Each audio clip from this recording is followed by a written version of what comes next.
नमस्कार मित्रांनो, आजच्या इंग्लिश स्पीकिंगच्या व्हिडिओमध्ये आपण डिस्कस करणार आहोत इम्पॉर्टंट वर्ड जे कॉमनली तुम्ही इंग्रजी बोलत असताना वापरता.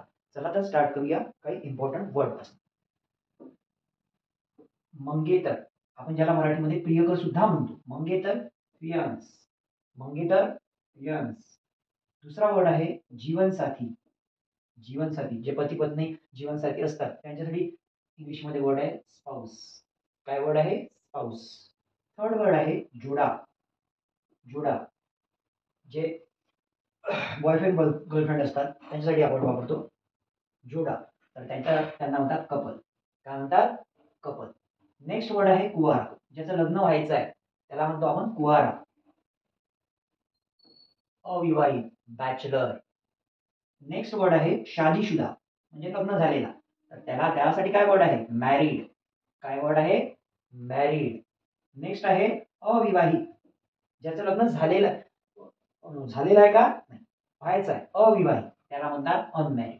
जर लग्न झालं असेल तर मॅरिड, लग्न व्हायचं असेल तर अनमॅरिड. नेक्स्ट वर्ड आहे तलाकशुदा. ज्याचं लग्न होऊन डायव्होर्स झालेला आहे. आपण म्हणतो डायव्होर्स झालेला आहे.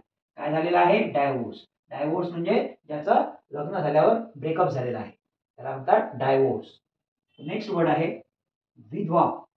ज्या स्त्रीचं लग्न झाल्यानंतर पती मरण पावतो त्याला म्हणतात विधवा. विधवा. विधवासाठी काय वर्ड आहे? विडो. काय वर्ड आहे? विडो. विडो म्हणजे विधवा, जिचा पती मरण पावलेला. नेक्स्ट वर्ड आहे विधूर. नेक्स्ट वर्ड आहे विधूर. ज्याची पत्नी मरण पावलेली आहे त्याला म्हणतात विडोवर. त्याला काय म्हणतात? विडोवर. नेक्स्ट वर्ड आहे निसंतान. निसंतान म्हणजे त्याला मुलबाळ नाही. ज्याला मुलबाळ नाही, आपण लोकल लँग्वेज मध्ये त्याला बांझ सुद्धा म्हणतो. ठीक आहे, तर त्याला म्हणतात चाइल्डलेस. काय म्हणतात? चाइल्डलेस. नेक्स्ट वर्ड आहे गोद लेणं किंवा आपण दत्तक घेणे म्हणतो. त्यासाठी आहे अडॉप्ट. काय करणे? अडॉप्ट करणे. एखादा मुलगा एखादी मुलगी अडॉप्ट करणे. नेक्स्ट वर्ड आहे घर बसाना. एखाद्या व्यक्तीसोबत आपण संसार थाटणे, घर बसवणे त्याला म्हणतात सेटल डाऊन. त्याला काय म्हणतात? Settle down. अशाच प्रकारे तुम्हाला इंग्रजी शिकायचं असेल तर आपल्या चॅनलला लाईक करा आणि सबस्क्राईब करा. Thanks for watching this video.